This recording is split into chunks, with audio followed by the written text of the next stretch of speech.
Hi fans, thanks for clicking today's Reddity Rose Report. Looking for feedback, WWE is on their website.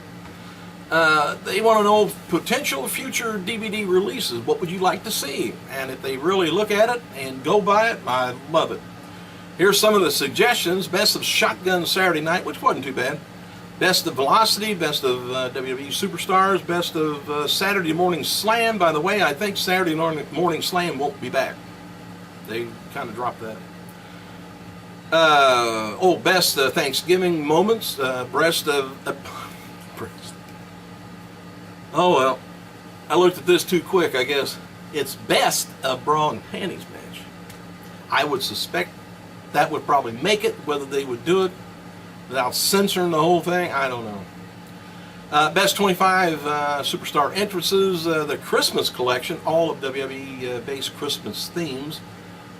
Moments, and music from WWE, best entrance songs and best of Slammies, best of Tribute to the Troops, Brothers of Destruction, just on its own, didn't say best of, Top Divas, and Santino's Comedy Hour.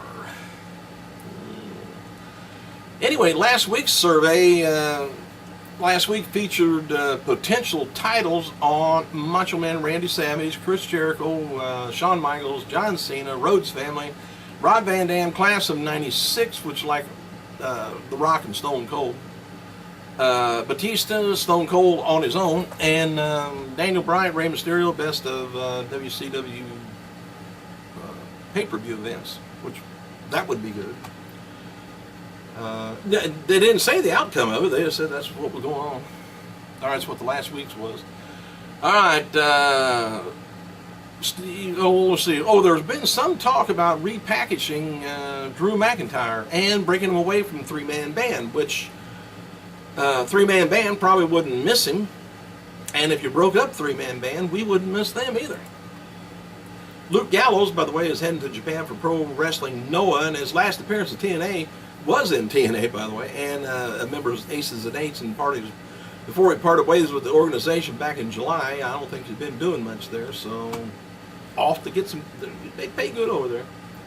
And in what's described as his last chance, Juventud Guerrero is returning to the Mexican-based promotion AAA, and he hadn't been used there since, lately, because he got in a little disciplinary trouble there. Spoke out of the corner of his mouth and shouldn't have. I don't like that there. And for those wondering, and I know you guys do this, wonder where is Eric Bischoff? Well, anyway, he's still signed. He's with TNA through 2014. And Evan Markopoulos, who was a TNA gut check standout, I guess, is heading for OVW for work, and he's doing it on his own. He's not through to TNA, so he's not being paid. He's just on his own. I guess apparently he's got some money. Not cheap. Jeff Jarrett is now working as a regular agent for TNA tapings, and he's back. He was back full time at the last set of tapings and assigned several matches to work on. And odd here that Tito Ortiz and Rampage Jackson, who were both given big pushes a few weeks ago, have been pulled by Bellator MMA and will not be appearing at Bound for Glory pay-per-view as originally scheduled. Now, somebody didn't sign something, or something happened. I don't know what it is. Not being said yet, but good old Hall of Famer Jesse the Body.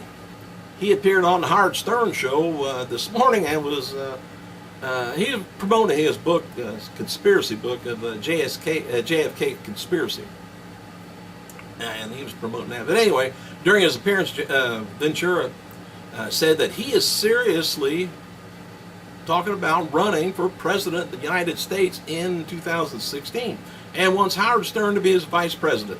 Well, if he was serious about it, that's great. Bringing in Howard Stern kind of makes you seem like a clown. So, of course, we got Joe Biden, so Howard Stern might as well come on along.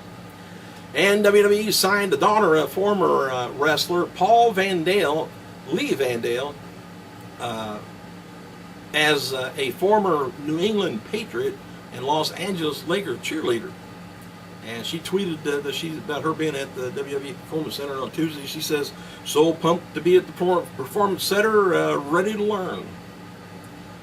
All right, as seen on WWE TV as of late, WWE featured, of course, Antonio Cesaro and his big giant swing, which they would have to take the canvas up.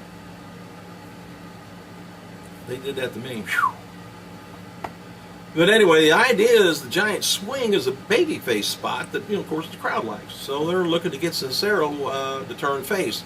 Despite their recent wins, WWE Creative is looking to break up the team of Cesaro and Jack Swagger, and it's just going to be the people instead of them. Or we. They could change it to he to we. That'd be all right. Hey, there's still nothing going around yet on when Mark Henry's going to be returning to the TV. He's been out of action with a hamstring injury after doing a run-in at a live event August 31st. Well, anyway, Henry's first exam said the injury wasn't serious and he'd be cleared to follow up, and revealed that they found some more problems. So he's scheduled for another exam at the end of October to see how he's healing. So there was other things involved there too. Dusty Rhodes, known for going out on his own and doing promos, he kind of did that on his own the other day without a script. Well, on September 30th Raw, Dusty was cutting Stephanie McMahon off and giving her kind of a face palm when she started talking about not being a part of the script. Anyway, Stephanie had no idea it was coming. And she was not happy about it with the hand to the face thing.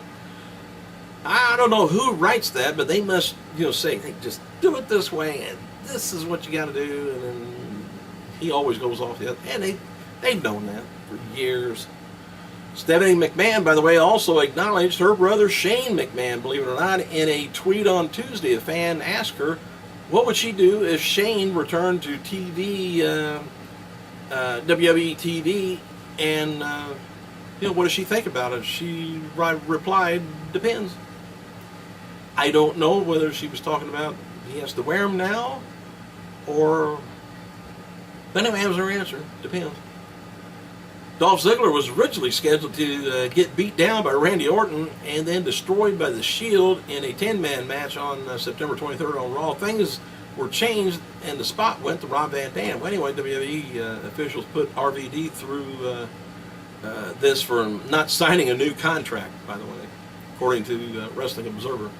And as noted before, there's some talk about giving Wade Barrett also a push and repackaging him. Apparently, thought they just did that maybe a month or so ago. Didn't work out, with the beard and all that. Apparently, officials are considering bringing him back to TV with his Bad News Barrett gimmick, or the Barrett Barrage. Anyway, that didn't work either. All right, with Monday's Raw drawing one of its worst ratings figures in the last 15 years, a 2.68, with the average of 3.5 million viewers over the course of the show. There are people within WWE speculating our buddy Vince will be back and resurface on TV sooner than later. Originally, plans was for the chairman to return in November. But if he has to save the ratings, he'll be there. Stockholders, keep your stock. It'll be all right. And on Monday's Raw, it was teased that Paul Heyman wanted to marry Ryback after being saved by his former, Skip Sheffield at Night of Champions. Instead, Heyman proposed that he become the latest Paul Heyman guy. Well, anyway, Vince McMahon was behind a shock tactic, placed that in the program. So he made it clear he wanted a member of the writing staff that they want to feature a spectacle to lure viewers away from ESPN Monday Night Football during the halftime. Anyway, an unnamed creative writer, then pitched the idea of teasing Heyman as asking Ryback for his hand in marriage. All right. So anyway, Vince is behind it.